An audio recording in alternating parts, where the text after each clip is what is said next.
Nabigo si Pangulong Aquino na kumbinsihin si Senator Grace Poe na sumanib sa koalisyon ng administrasyon para sa eleksyon 2016. 5 oras daw nag-usap ang Pangulo at ang Senadora kagabi. Pero pagkatapos nito'y sinabi ni Poe na nagkasundo lamang sila ni Pinoy na ipagpatuloy ang serbisyo publiko sa anumang kapasidad. Dagdag pa ni Senator Poe, mukhang yun na ang huli nilang pulong ng Pangulo bago ang SONA o State of the Nation address nito sa Lunes. Tingin ni Senator Serge Osmeña at isang political analyst, mukhang magkakanya-kanya na ng landas ang administrasyon at si Senator Poe sa eleksyon 2016. May report si Mariz Umali. 5 oras tumagal ang one-on-one meeting kahapon ni Pangulong Aquino at Senador Grace Poe sa Malacanang.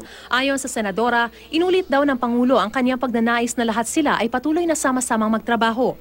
Naniniwala rin daw ang Pangulo na gaya niya ay gagawin nila ang pinakamainam para sa bansa. Sa huli sabi ni Poe, kapwa raw sila nagkasundo ng Pangulo na ipagpatuloy sa anumang kapasidad ang pagsusumikap at pagtatrabaho para sa taong bayan at para sa kinabukasan ng kabataan. Nitong mga nakaraang araw, pinupulong ng Pangulo sina Poe, Senator Cheese Escudero at DILG Secretary Mar Rojas para subukang mapag-isang puwersa sila sa eleksyon. Pero ang basa ngayon ni Senator Serge Osmeña na tumulong kay Poe sa kampanya ng 2013 elections, tila hindi nagtagumpay ang Pangulo. It seems to me that Pinoy did not get his wish that Grace ran under the Liberal Party. That's what it means to me. Otherwise, the Liberal Party would be jumping up and down for joy. I prediction ko lang ito, that Pinoy will have to endorse Mar Rojas for president. Ang sabi pa ni Poe, ito na raw marahil ang huli nilang pagpupulong bago ang State of the Nation address ng Pangulo sa Lunes. Tingin daw ng mga political analyst, ang pahayag ni Poe ay senyales na magkakanya-kanya na sila ng Pangulo. Mukhang hindi na makumbinsi ng Presidente si Grace Poe na tumakbo sa ilalim ng liberal at sumama sa isang ticket na katandem na si Mar Rojas. Declaration na yan na politely she says she cannot accept a Rojas Poe ticket.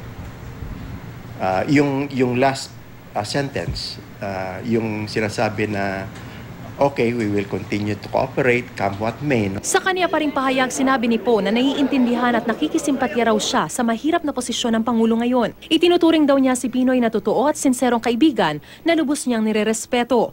Tinanong ko si Poe kung nakapagdesisyon na ba siya kung tatakbong Pangulo. Sagot niya sa akin sa text, kasalukuyan pa rin daw niyang sinusuri at tinitimbang ng buong katapatan ang kanyang puso at isipan patungkol sa hinaharap.